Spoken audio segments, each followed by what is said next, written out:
Here is a long, deep, motivational, and educational story written in very simple English. The Old Man and the Boy Who Learned to Fly. Hello there. Thank you for being here. Just take a deep breath and make yourself comfortable. This is a story for you. Whether you are 10 years old or 50, this story is about you. It's about all of us. So just listen like a friend is talking to you. Chapter 1: The Boy and the Wall. There was a small village, tucked between a wide, slow river and a tall, green hill. In this village lived a boy named Leo. Leo was 10 years old. He had messy black hair and eyes that were always full of questions. Leo lived with his mother. Their house was small, but it was full of warmth. On the wall of their main room, there was a very big, very old map. It was a map of the whole world. Leo loved that map. Every day, he would stand in front of it. He would look at all the countries, the big blue oceans, and the names of cities that sounded like music. He would put his finger on their small village, and then he would move his finger across the map, over mountains and deserts, the faraway places. His biggest dream was to see those places. He wanted to fly in an airplane, to taste food from other lands, and to speak with people who were different from him. But there was a problem. A big, thick, invisible wall stood in front of Leo. It was a wall of English. In school, English class was the hardest time of his day. The words felt like stones in his mouth. The grammar rules were like a puzzle he could never solve. The teacher spoke, and to Leo, it sounded like a fast, confusing river. He could not catch a single word. One day, the teacher, Mrs. Park, asked him, "Leo, can you tell me what you did yesterday?" Leo stood up. His face became hot. His hands felt sweaty. He tried to speak. Yesterday I go to the river." His sentence was broken. It was not right. A few children in the class giggled. Leo sat down quickly. He looked at his desk. He wished he could disappear. That day, on his walk home, he felt very small. He looked at the big, green hill next to the village. He thought, "I will never learn this language. I am not smart enough. The wall is too high." He felt stuck. And maybe, just maybe, you know how that feels too. Stuck in a job, stuck in a bad habit, stuck in a feeling that you are not good enough. Leo was only 10. But he already knew the heavy feeling of a dream that seemed impossible. Chapter 2: The Man on the Hill. Every day after school, Leo would walk up the green hill. It was his special place. He would sit under a big old tree and look at the river below. He felt peaceful there. At the very top of the hill, almost touching the clouds, lived an old man. His name was Mr. Elias. He had a kind, wrinkled face and bright blue eyes that sparkled like he knew a secret. He lived in a small, crooked house with a garden full of flowers and vegetables. Leo was a little afraid of him at first. But one afternoon, while Leo was sitting under his tree, Mr. Elias walked down with a small basket of apples. He sat down next to Leo, not too close, and offered him one. "Thank you," Leo said quietly. Mr. Elias smiled. He had a very calm, warm way of being. He didn't need to fill the silence with words. They just sat together, looking at the view. After a few minutes, Mr. Elias pointed to a bird flying high above the river. "That bird," he said, his voice slow and soft. "Did you see how it started?" Leo shook his head. "It was on a branch, Mr. Elias continued. It didn't just jump into the air and fly perfectly. First, it hopped to a smaller branch. Then it flapped its wings quickly, just to feel the wind. Then it hopped again. And then, when it was ready, it let go, and the wind held it up." Leo thought about this. He thought about his own struggle with English. He was trying to fly, but he was still sitting on the branch, afraid to even try flapping his wings. He started visiting Mr. Elias often. He would help him in the garden, pulling out small weeds. And slowly he began to talk. He told Mr. Elias about the map on his wall. He told him about his dream of traveling. "And what is stopping you?" Mr. Elias asked one day, while watering his tomatoes. "English," Leo said, the word tasting as bitter as a green apple. "I am stupid. I cannot learn it." Mr. Elias stopped watering. He looked at Leo with his kind, sparkling eyes. Leo, he said, let me tell you a secret. A big, strong tree does not grow in one day. It grows one small ring at a time, every year. A river does not carve a canyon in one flood. It flows, drop by drop, day after day, for thousands of years. You are not stupid. You are just impatient. You want to fly, but you have not learned to hop yet. Chapter 3: The First Small Step. Mr. Elias became Leo's teacher, but not a school teacher. He was a life teacher. Let's start very small, Mr. Elias said the next day, not with big sentences, just with one word. He pointed to a small, red flower in his garden. What is this? Flower, Leo said. In English, that is a flower, Mr. Elias said. But look at it. It is red, so we can say red flower. Can you say that? Red flower. Leo took a breath. Red flower, he said slowly. Perfect, Mr. Elias said, and his smile was so warm, it felt like sunshine. You just spoke English. You just took one small step. For a week, that was their lesson. They would walk around the garden, and Leo would learn simple things. Green leaf, brown dirt, blue sky, warm sun. Mr. Elias never corrected him harshly. If Leo said, the sun is hot, Mr. Elias would just nod and say, yes, the sun is very hot today. Good job. Leo started to feel a tiny spark of confidence. The wall didn't seem so thick anymore. He was just touching it, finding small stones he could move. One day he saw a big, beautiful butterfly. He pointed. Beautiful butterfly, he said to Mr. Elias. Mr. Elias clapped his hands softly. Yes, Leo, you just made a sentence with 2 words. You are learning. Using small steps. This is a lesson for all of us. We look at our big goal, learning a language, starting a business, getting fit, and we feel overwhelmed. We think we have to do it all today, but we don't. We just need to do one small thing today. Read 1 page, walk for 10 minutes, learn 1 new word, just hop to the next branch. Chapter 4: The Rainy Day and the Mistake. Then came a rainy afternoon. Leo went to Mr. Elias's house and they sat inside by the fire. Mr. Elias brought out an old, worn-out children's book. It had big pictures and very few words. Let's try to read, Mr. Elias said gently. Leo felt his old fear come back. His stomach tightened,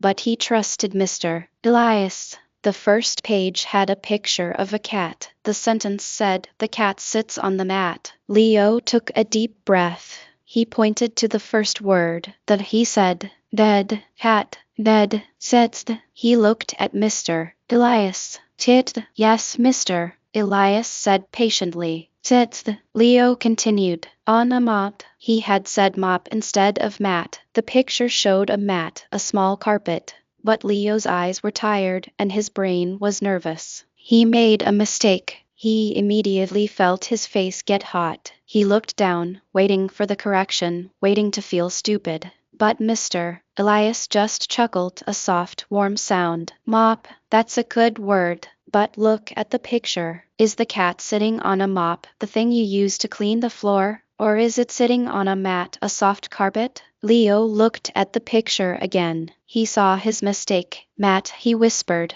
The cat sits on the mat. Yes, Mr. Elias said. And now you will never forget the word mat because you almost said mop. Mistakes, Leo, are not bad. Mistakes are like little rocks on the path. You trip on them. It hurts a little, but then you look down, you see the rock, and you move it out of the way. The next time you walk that path, you will not trip. The mistake taught you. This was a huge lesson for Leo. All his life, he thought mistakes meant he was a failure. But Mr. Elias showed him that mistakes are just part of the learning. Every time you fall, you learn how to get up stronger. Chapter 5: The Discipline of the Garden. As the weeks passed, Leo's English grew, just like Mr. Elias's garden. He could say small sentences. He could read a few pages from the little book. but sometimes he didn't want to go up the hill. Sometimes he wanted to play by the river. Sometimes he felt lazy. One sunny afternoon, Leo didn't go to Mr.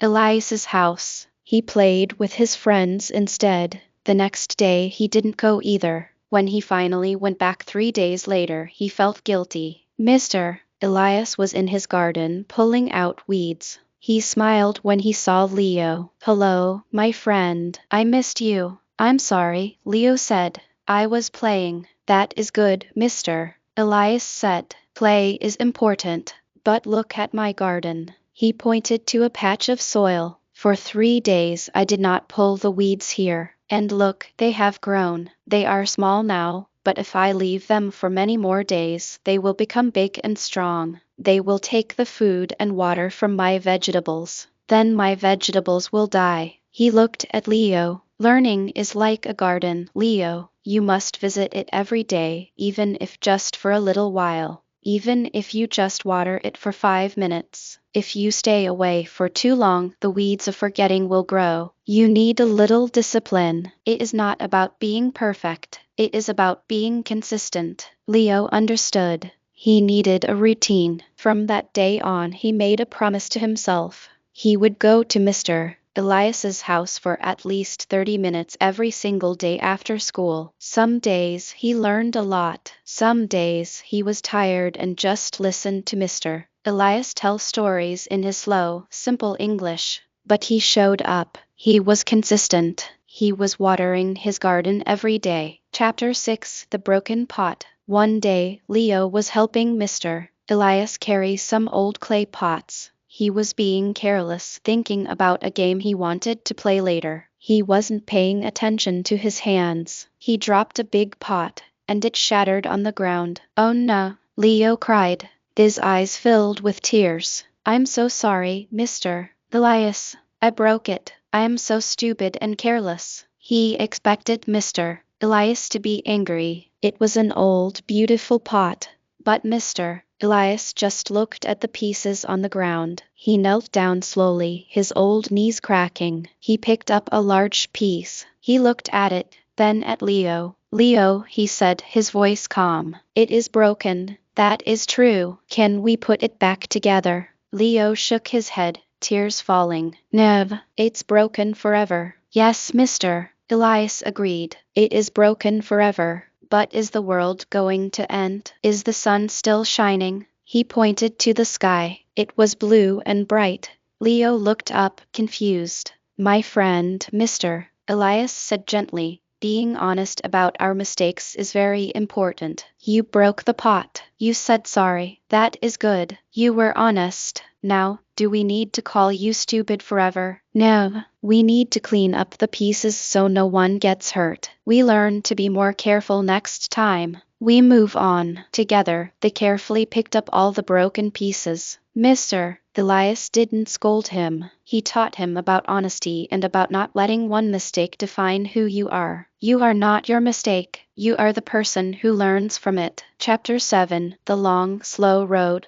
Months passed. Leo could now have small conversations with Mr. Elias. He could talk about his day, about the birds, about his mother. His confidence was growing. But one day he felt sad again. He was sitting under their tree, looking at the village. "What is the matter, Mr. Elias asked, sitting down beside him. "I've been learning for so long," Leo said. "And I still cannot speak like the teacher. I still cannot read a big book. I want to travel and see the world, but I am learning so slowly. It will take forever." Mr. Elias nodded. He understood this feeling. He pointed to the wide, slow river far below them. "Do you see that river?" he asked. "Where does it start?" Leo thought. "In the mountains," he said. "Far away." "Yes," said Mr. Elias. "And where is it going?" "To the sea," Leo said. "And how long does it take for one drop of water to travel from the mountain to the sea?" Mr.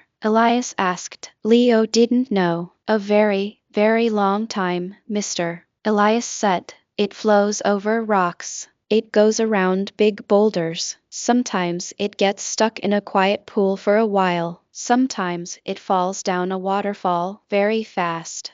but it never stops. It just keeps flowing. It doesn't worry about how long it will take. It just keeps moving forward, one drop after another. And finally, after many miles and many years, it reaches the big, wide sea. He put his hand on Leo's shoulder. You are that river, Leo. Don't worry about the sea. Just keep flowing. Keep learning one word, one sentence, one day at a time. You will get there. Patience, my friend. Patience and hard work. Chapter 8. The Man Who Could Fly. Years went by. Leo grew taller. He kept visiting Mr. Elias. He kept learning. He practiced his English every day. He read books. He made many, many mistakes. But he never stopped flowing, like the river. He became a young man. He finished school. He got a job in a small office in a nearby town. He still lived in the village, but he was doing well. He could speak English well enough to talk to tourists who sometimes passed through. He could read newspapers and understand them. Then, one day, when Leo was a man, a letter arrived. It was from a big company in a faraway city. They had an office in another country. They needed a hard-working person. They had heard about Leo from a tourist he had helped. They offered him a job that would let him travel, a job that would let him finally see the world. Leo held the letter in his hands. His dream was coming true. The first person he thought of was Mr. Elias. He ran up the green hill faster than he had ever run before. He reached the crooked little house. He knocked on the door. An old woman opened it. She was a neighbor Leo had seen before. Where is Mr. Elias? Leo asked, out of breath. The woman smiled a sad, gentle smile. Oh, Leo, she said. He passed away last winter. He was very old and peaceful. Before he went, he asked me to give something to you. She went inside and came back with a small, folded piece of paper. Leo opened it with trembling hands. On it, in shaky, old handwriting, it said, My dearest Leo, if you are reading this, you have learned to fly. I always knew you would. Remember, it was not one big jump. It was many small hops. It was watering the garden every day. It was falling and getting up. It was being patient with the river. Now, go and see the world for me. But always remember the small boy who sat under the tree. Remember that you can do anything, one small step at a time. Your friend, Elias. Leo stood there, tears streaming down his face. But they were not sad tears. They were tears of gratitude. Mr. Elias was not just an old man on a hill. He was the wind beneath his wings. He had taught him discipline, patience, honesty, and self-belief. He had taught him that the biggest wall can be taken down, one small stone at a time. Epilogue: The boy who never stopped learning. So, my friend, this story is for you. You might be like the young Leo, looking at a map of your dreams, feeling like there is a huge wall in front of you. Maybe the wall is English. Maybe it's a new career. Maybe it's a difficult habit you want to break. Listen to the voice of Mr. Elias. Start small. Just learn one word today. Just take one small step. Be consistent. Water your garden every day, even if it's just for a few minutes. Do not be afraid of mistakes. They are just rocks on the path. Move them and keep walking. Be honest with yourself and with others. It will set you free. Be patient. You are a river. You will reach the sea. It just takes time. And most importantly, believe in yourself.